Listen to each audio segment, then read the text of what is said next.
Sinabi ng Panginoong Hesus, "Mag-ingat kayo sa lahat ng uri ng kasakiman, dahil ang buhay ng tao ay hindi nasusukat sa dami ng kanyang pag-aari."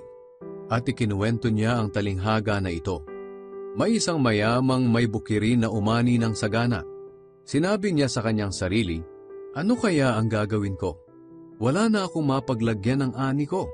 Alam ko na. Gigibain ko ang mga bodega ko at magpapagawa ako ng mas malaki.